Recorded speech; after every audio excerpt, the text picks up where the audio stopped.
상대가 대화를 하실 때 유심히 지켜보세요. 저 사람이 지금 나에게 호감이 없나? 할 때는요.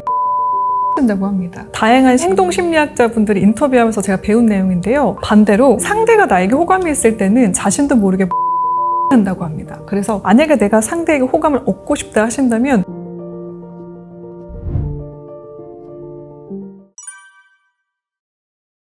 다양한 행동심리학자분들이 인터뷰하면서 제가 배운 내용인데요. 특히 상대가 나에게 호감이 있을 때는 자신도 모르게 몸의 방향을 맞추고 몸을 가까이 한다고 합니다. 거리를 가까이 하고 이렇게 이야기를 듣는 분들은 관심이 있다는 증거인데요. 반대로 나에게 관심이 없을 경우에 몸이 점점 멀어지거나 발끝이 틀어지거나 방향이 틀어진다고 합니다. 그래서 상대와 대화를 하실 때 유심히 지켜보세요. 저 사람이 지금 대화에 흥미가 없나? 나에게 호감이 없나? 할 때는요. 발이 반대 방향에 있거나 몸이 틀어져 있거나 아니면 이렇게 등을 기대고 있을 확률이 높습니다. 그리고 마찬가지로 우리가 좋아하는 사람들 그리고 호감이 있는 사람들을 만나게 되면요. 행동을 모방하게 됩니다. 특히 호감이 가는 상대를 나도 모르게 따라하면서 이 행동의 페이스를 맞추는 거죠. 그러면 상대방도 자신의 행동을 따라하는 것에서 자신도 모르게 편안함을 느낀다고 합니다. 특히 연애 프로그램 같은 거 많이 보시면요. 상대에게 호감을 잘 사는 분들이 자신도 모르게 상대가 했던 말을 따라하거나 행동을 따라하시는 것을 볼 수 있을 겁니다. 그래서 이렇게 좀 세 가지 방법이 있으니까 만약에 내가 상대에게 호감을 얻고 싶다 하신다면 조금 더 비언어적인 행동으로 상대에게 신호를 보내주시는 것도 때로는 힌트가 되겠네요. 일단 호감 가는 상대를 만나면 질문이 많아집니다. 궁금하기 때문이죠.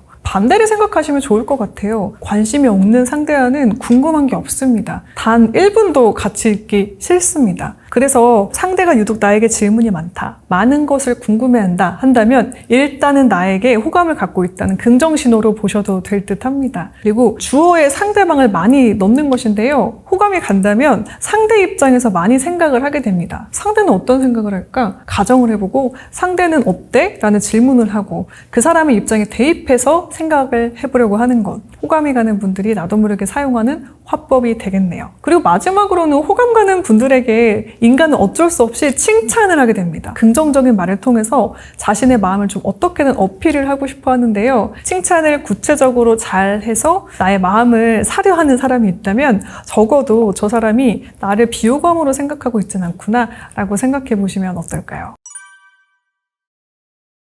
첫 번째로는요, 부탁을 해보세요. 이거 되게 의외라고 생각할 수 있는데요. 많은 인간관계의 고수분들은 부탁을 통해서 관계를 가깝게 만듭니다. 그 이유는 작은 부탁을 자주 하면요, 심리학용어로 문간에 발들여 놓기라는 전략이 있습니다. 이게 무슨 말이냐면요, 작은 부탁을 계속 하다 보면 어느 순간 사람은 더 큰 부탁을 들어줘서 문간에 발까지 들여놓으면 그 이상 집으로 들어갈 수 있다는 원리를 이야기하는 심리학 용어인데요. 작은 부탁의 효과가 이것입니다. 상대가 자잘한 뭘 빌려달라, 이것만 들어달라와 같은 부탁을 계속해요. 그럼 귀찮죠. 하지만 이걸 계속 들어주다 보면 어느 순간 상대한테 더 많은 내가 부탁을 들어주게 되고 상대와 가까워지고 마음까지 주게 되는 효과가 생기는 것입니다. 이걸 역사적으로 굉장히 잘 활용한 사례가 있어요. 바로 벤자민 프랭클린입니다. 벤자민 프랭클린은 정치적으로 가깝지 않고 심지어 적대 관계에 있던 상대에게 그렇게 작은 책을 빌렸습니다. 자잘하게 책을 빌리면서 책을 돌려주면서 호감을 쌓으면서 친밀도를 높여갔다고 해요. 이것을 보면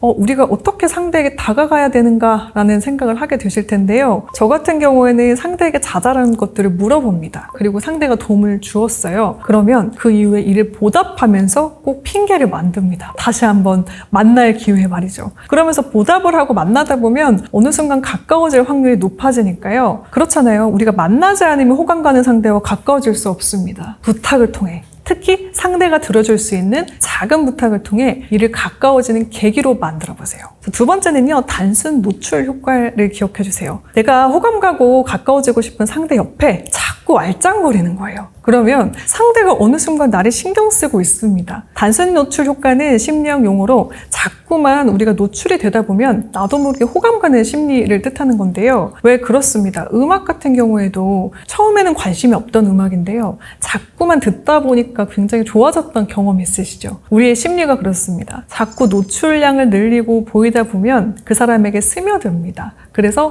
가까워지고 호감 가는 상대가 있다면 어떻게든 나를 상대를 드러내고 가까이 해보세요. 사람들은 미소 짓는 사람에게 끌린다고 하죠. 네, 많은 연구 결과 마찬가지입니다. 미소를 짓는 상대에게 우리는 모두 끌립니다. 특히 자연스럽게 눈까지 웃는 사람에게 사람들은 이게 거짓 미소가 아니라 진짜 미소라고 생각을 하고 마음이 간다고 하는데요. 입만 웃는 상대에게는 오히려 어색함을 느끼고 비호감이라고 느끼는 사람들까지 많아진다고 하니까요. 눈까지 웃으면서 자연스럽게 미소 짓는 연습을 꼭 해보시길 바랍니다. 특히 거울을 보시면서 아침마다 한 번씩 웃어보세요. 눈웃음과 함께 미소를 어떻게 지어야 좀 자연스러운지 말이죠. 이게 저도 마찬가지인데요. 이게 라디오만 하던 시절에는 제가 어떻게 웃고 있는지를 몰랐습니다. 그런데 제가 영상을 찍고 저를 모니터해 보니까 상당히 표정이 어색하고 딱딱하게 굳어있더라고요. 나는 최선을 다해서 웃고 있다고 생각을 했는데 우리 대부분은 그렇지 않은 경우가 많습니다. 그래서 평소에도 좀 웃음 트레이닝, 미소 트레이닝을 통해서 근육을 풀어주세요. 눈과 입을 같이 올릴 연습을 꼭 해보셨으면 좋겠습니다. 그리고 또 다른 표정은요. 눈을 크게 뜨면서 한 번씩 눈썹을 찡긋하는 것으로 사람들이 호감을 느낀다고 합니다. 특히 강조를 하는 구간, 이렇게 눈을 크게 뜨고 한 번씩 사람을 바라봐주면요. 나도 모르게 집중이 되고 그 상대에게 호감을 느끼는 효과가 있다고 하니까 꼭 한번 눈을 찡긋해보시는 연습 해보셨으면 좋겠습니다. 여러분, 대화하실 때 유독 상대가 되게 기분 좋아 보이는 느낌을 받은 적 있으세요? 이거는 여러분이 주제를 잘 꺼내셨을 확률이 높습니다. 어떤 주제냐면요. 상대가 좋아하는 주제를 꺼내주시는 거예요. 상대가 벅차올라서 신이 나서 할 수 있는 이야기를 주제로 선정해주세요. 특히 상대가 전문적으로 알고 있는 분야 혹은 취미로 덕질하고 있는 분야를 건드려주시면 매우 좋습니다.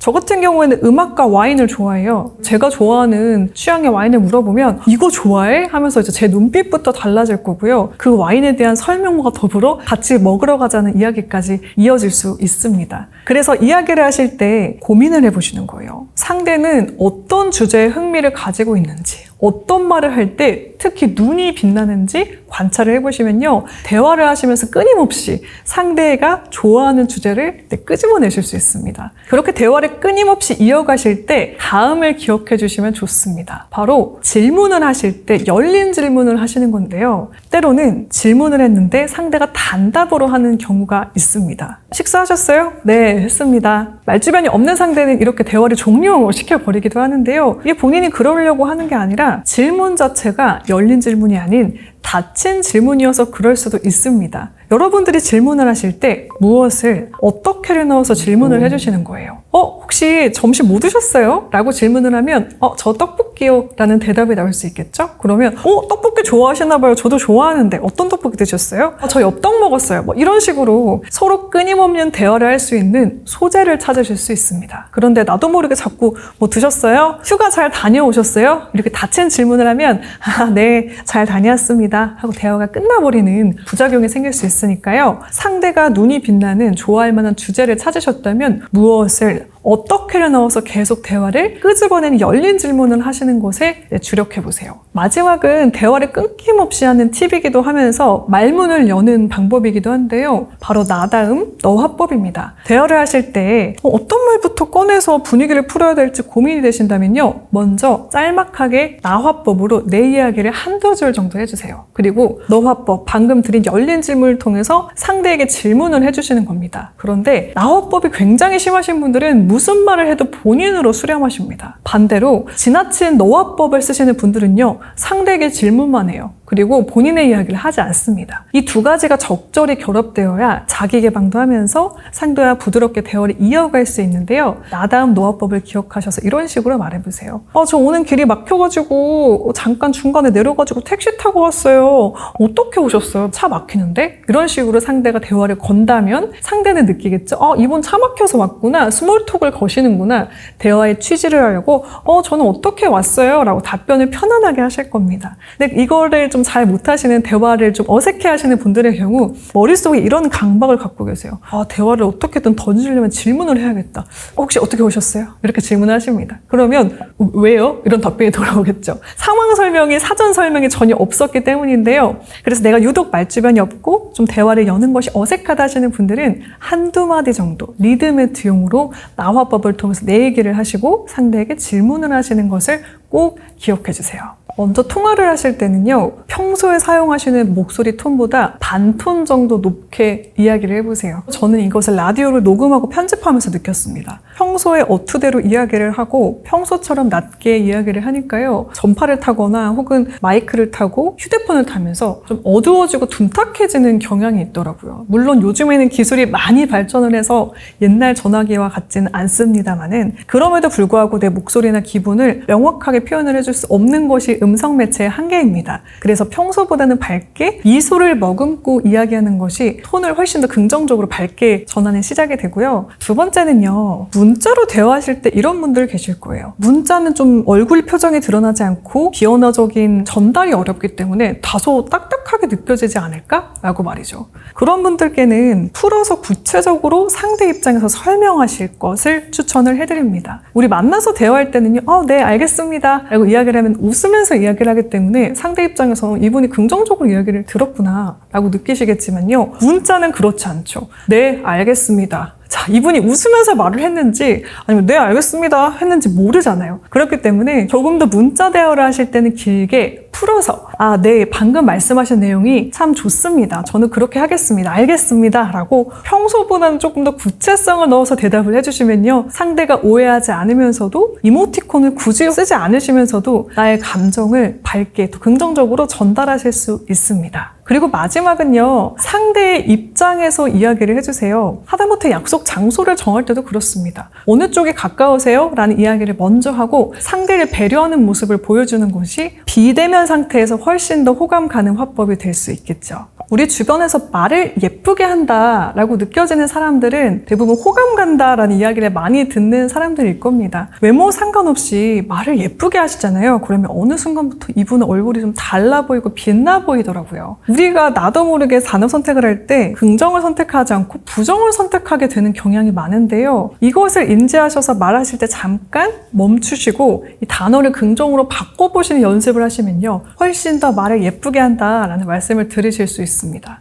예를 들어서 너 오늘 좀 냄새난다 라고 하면 나 냄새나? 라는 이야기를 듣겠지만 너 오늘 좀 향기 나는데? 하면 앞에 좋은 이라는 수식이 없이도 그래? 나 좀 좋은 향기나? 라는 이야기를 들을 수가 있겠죠. 이 단어가 주는 뉘앙스를 그래서 생각해 보시면 참 좋을 듯 합니다. 제 주변에 본의 아니게 말실수를 하는 가족들이 있어요. 자, 가만히 이야기를 들어보면 이 언어의 뉘앙스에 대한 디테일이 좀 아쉽더라고요. 이 언어가, 이 단어가 어떤 뉘앙스를 지니고 있고 어떤 느낌이 있는지를 잘 생각하지 않고 그냥 생각이 나는 대로 이야기를 하시는 분들의 경우 말을 예쁘게 한다는 이야기를 듣기가 좀 힘들겠죠. 반대로 좀 상대 입장에서 이 단어가 좀 불편할까? 라는 생각을 한 번만 해보시고 긍정어휘로 대체하는 연습을 하시면요. 훨씬 더 말을 예쁘게 한다라는 이야기를 들으실 수 있겠습니다. 소심하신 분들은 말을 꺼내는 것부터 어려우실 거예요. 그래서 그런 분들께는 아까 말씀드린 나다운 노화법으로 리드멘트를 하시고 열린 질문을 던지신 다음에요. 꼭 경청을 해주세요. 경청을 하시면서 되게 중요한 포인트가 있습니다. 우리 많은 분들이 착각하고 계신 게요. 우리는 경청을 하고 있다고 생각하는데 경청이 아닌 그냥 듣기를 하고 있다는 것입니다. 그냥 상대가 하는 내용을 흘려서 듣고 있어요. 그런데 제대로 들으시는 분들은요. 크게 두 가지 내용에 집중을 하면서 듣습니다. 첫 번째, 상대의 감정에 집중하며 듣습니다. 두 번째, 중요한 키워드를 기억하며 듣습니다. 그래서 좀 내가 소심하고 좀 말을 잘 못하고 다가가기 어렵다 하시는 분들은 상대가 하는 이야기를 열심히 경청을 하신 다음에 중요한 내용들을 기억해 주세요. 그리고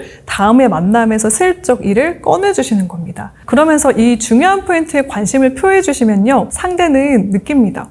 이분 이렇게 디테일하게 기억을 해주시는 분이네? 감동을 하거나 관심이 갈 수 있는 포인트가 되니까요. 내가 좀 적극적이지 못하고 다가가지 못한다 하실 때는 조용히 경청을 하시면서 상대에게 집중해 주시는 것만으로도 마음을 표현하실 수 있습니다.